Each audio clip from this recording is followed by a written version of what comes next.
கற்றது உலகளவாகவும் கல்லாதது கைமண்ணளவாகவும் இருக்கட்டும். எல்லாரும் எப்படி இருக்கீங்க? நல்லா இருக்கீங்களா? இனி நம்ம பேச டாபிக் என்ன அப்படின்னு பார்த்தீங்கன்னா ஒரு சின்ன டாபிக் தான், பட் இருந்தாலும் ரொம்ப ரொம்ப இம்பார்ட்டண்டான ஒரு விஷயம். நீங்கள் ஏதாவது ஒரு கடை வச்சுருக்கீங்க அப்படிங்கிறதுனால நீங்கள் ஸ்பெஷலி வந்து இந்த கியூஆர் கோட் வச்சுட்டு ஸ்கேன் பண்ணி பே பண்ண சொல்கிறீங்க அப்படிங்கிறதுனால அது வந்து ஸ்பீக்கர் இருந்தாலும் ஒரு ஸ்கேம் இருக்குது, ஸ்பீக்கர் இல்லைனாலும் ஒரு ஸ்கேம் இருக்குது. அந்த ரெண்டு ஸ்கேம் என்ன அப்படிங்கிறத இந்த வீடியோவில் உங்ககிட்ட தெளிவாக பேச போகிறேன். ஃபஸ்ட்டு என்ன அப்படின்னு பார்த்தீங்கன்னா ஸ்பீக்கர் இல்லாத ஸ்கேம் என்ன அப்படிங்கிறத ஃபர்ஸ்ட் உங்ககிட்ட சொல்கிறேன், ஓகேங்களா? ஸோ அது என்ன அப்படின்னு பார்த்தீங்கன்னா, ஒருத்தர் என்ன பண்ணுறாருன்னு பார்த்தீங்கன்னா ஒரு கடைக்கு போகிறார். கடைக்கு போயிட்டு ஒரு 120 ரூபாய்க்கு வந்து ஹோட்டலில் சாப்பிட்ருக்காரு. உண்மையாக நடந்த சம்பவம் நான் பேசிகிட்டு இருக்கேன்.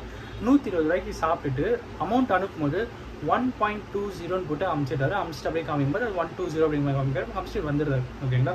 இதே மாதிரி ரெப்பிடேட்டிவாக நிறைய டைம் பண்ணியிருக்காரு. என்ன அர்த்தம்?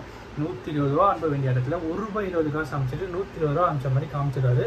கடைக்காரன் அவசரத்தில் வந்து ஓகே அப்படின்னு சொல்லிட்டு அமிச்சிடுறாரு. ஸோ இதே மாதிரி நிறைய டைம் அவர் வந்து பண்ணியிருக்காரு. இது ரொம்ப ரொம்ப தப்பான ஒரு விஷயம். நீங்கள் ஒவ்வொரு டைமும் உங்களுடைய கஸ்டமர் யாராவது ஸ்கேன் பண்ணுறது காமிக்கிறாங்கன்னா தயவு செஞ்சு செக் பண்ணுங்கள், ஓகேங்களா? ரெண்டாவது விஷயம் என்ன அப்படின்னு பார்த்தா கியூஆர் கோடில் ஸ்பீக்கர் இருக்கும்போது என்னென்ன ஸ்கேம் அப்படின்னு பார்த்தா கௌதம் இது ஸ்பீக்கர் இல்லைனா சரி, ஸ்பீக்கர் இருந்தால் ₹1.20 வந்துருமே அப்படின்னு நீங்கள் சொல்லலாம். பட் இங்கே என்ன பிரச்சனை அப்படின்னு பார்த்தீங்கன்னா இப்போ 190 ரூபா அனுப்பணும் அப்படின்னு வச்சுக்கோங்களேன். இங்கிலீஷில் என்னென்னு வரும்? 190 rupees அப்படின்னு வரும். பட் அங்கே 190 ரூபாய்க்கு பதில் 119 ரூபா அமிச்சா 119 rupees அப்படின்னு வரும். பட் அந்த லாஸ்ட்டில் அப்படிங்கிறது நிறைய பேர் அவசரத்தை மறந்துடுவோம். ஓகேப்பா 190 ரூபா வந்துருச்சுன்னு நினச்சி அமுச்சிடுவாங்க. பட் இருந்தாலும் அதுவும் ஒரு ஸ்கேம், ஓகேங்க? அந்த மாதிரி இங்கே நடந்துட்டுருக்கு. சின்ன சின்ன அமௌண்ட்னா பரவாயில்ல, பெரிய அமௌண்ட்லேயே இந்த மாதிரி யோசிச்சு பண்ணாங்கன்னா ரொம்ப ரொம்ப கஷ்டம்.